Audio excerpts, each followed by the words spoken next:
Oh, you know what it's time for. Oh shit, here we go again. Yes, indeed, my fellow Pokemon trainers, raiders, and all together. I can't think of a third word that's relevant and rhymes with invaders and raiders. And I'm so sorry. It's time for some more Charizard 7 Star Tera Raid action. As we know, there's not much different about the event this time around. It's basically as if it never went away. But that's also a very good thing, because what has remained, what has stayed the same, is something we very much wanted to stay the same. And that is its absurdly high drop rates of absurdly good, useful items. Enough XP candy to put Willy Wonka out of business. Enough Poke Dollars to outright buy the ownership rights to both Chansey Supply and Delibird Presents. And enough Ability Patches, capsules, and vitamins, and Terra Shards, and nature-changing mints to make your Pokemon gods amongst men. The only catch is, of course, well, you have to be able to reliably defeat the Charizard.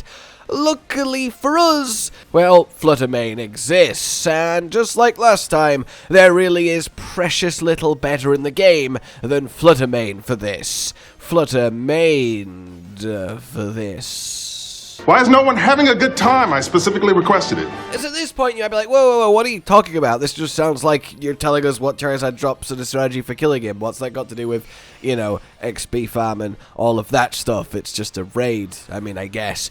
That's the thing.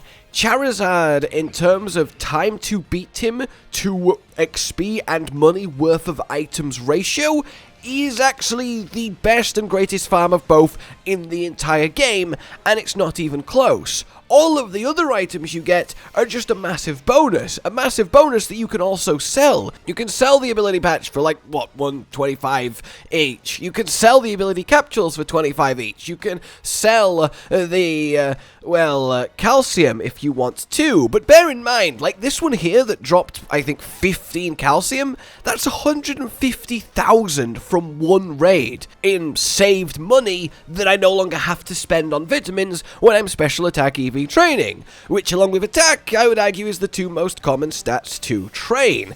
It's basically fantastic, and we can make it even more fantastica, and we will get on to that. First and foremost then, the Flutter that you want.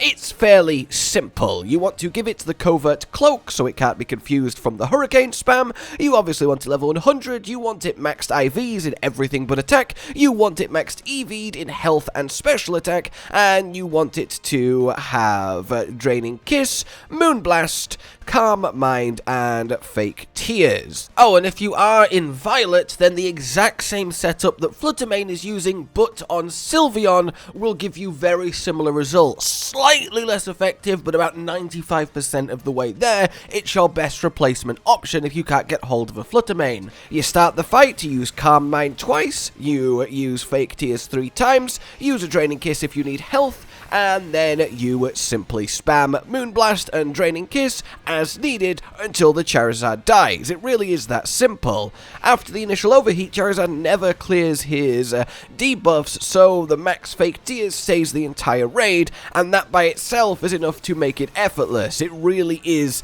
honestly harder to fail with Fluttermane set up properly than it is to succeed. So with that in mind, you can clear a Charizard raid once every about 4 minutes.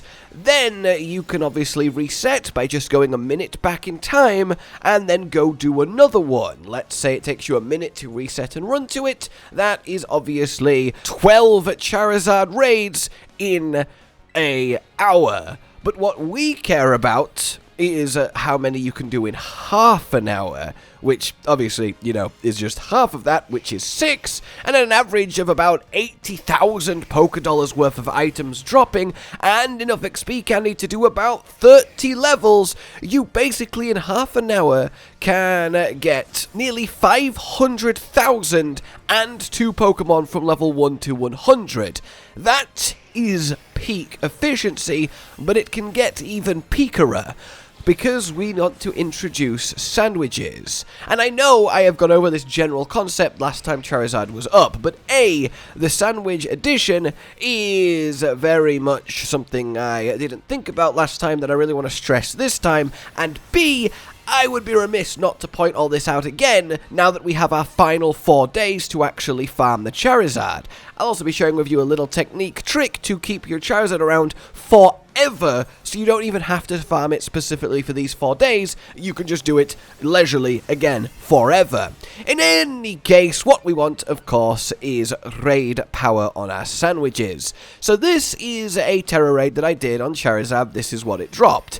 It's not bad, right? This is pretty nice, a load of XP candy, and a ability capsule. Yeah, all good. Now I will reset my game and do the exact same raid again, but with my sandwiches in place, and as you can see, oh, we've now gained an ability patch. We have now doubled the amount of XP candy. Huh. That's not bad. So what am I actually doing? Well, as you may be guessing, Raid Power, but specifically level 3. The easiest recipe for Dragon Raid Power level 3 is 1 avocado, 1 spicy, and then 1 either also spicy or sweet, and jobs are good'un.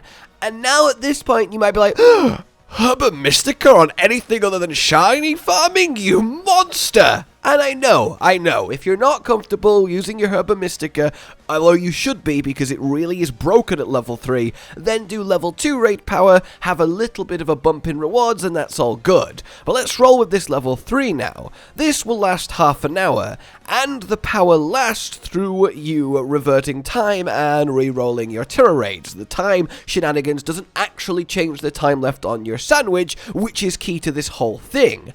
So what we do is we make our level 3 Dragon Raid Power, we clear a raid, we go back in time a minute, we fly to the next raid, we clear a raid, we go back in time a minute, fly to the next raid, clear a raid, and so on and so forth, endlessly.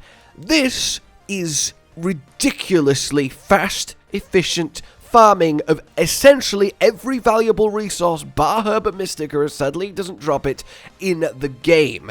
And as you've seen, level 3 raid power doesn't just give you at least, at a minimum, an extra 4 drops per Charizard, it also increases the chances of getting a rarer drop like ability patches. And since Charizard already has really particularly good chances to drop really particularly good items in massive amounts, this compounds hugely to be truly worth the Herba Mystica, worth the raid power, and worth your time. Save before your half an hour, do the 4, 5, 6 raids you can get done in that time, evaluate your rewards, and decide whether you want to keep it and save again. And I really do want to stress and put across just how effective this ends up being.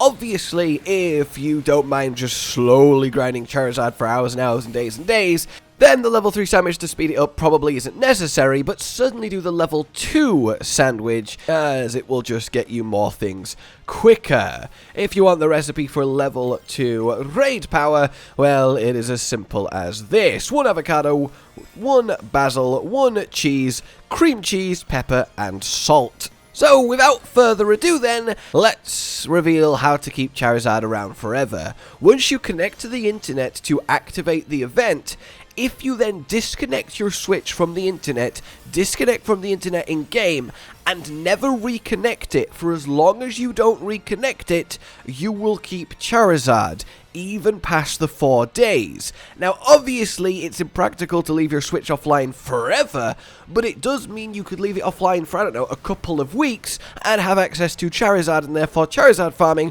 for a couple of weeks. So just a little bit of a tip for you there. Other than that, raid power sandwich, time resetting, Flutter main for efficient clears, spam do Charizard Terra 7 while you can, and literally never want for any of the items he drops, including Pokédollars, again. Now, if you'll excuse me, I'm going to go kill some more Charizards. Like if you enjoyed this, subscribe to the bell for more, consider supporting the future of the channel on Patreon down below, and until we meet again, a goodbye. Josh, Cotton, and Hollow with the videos, dropping the humor like a hammer on your tippy toes, bringing entertainment on a daily arrangement to take our insanity and turn it into entertainment. Yes, I said entertainment twice, to reiterate that it is nice to look into your faces on a mostly daily basis when you let us in your homes to make the whole world our stage. Goodbye.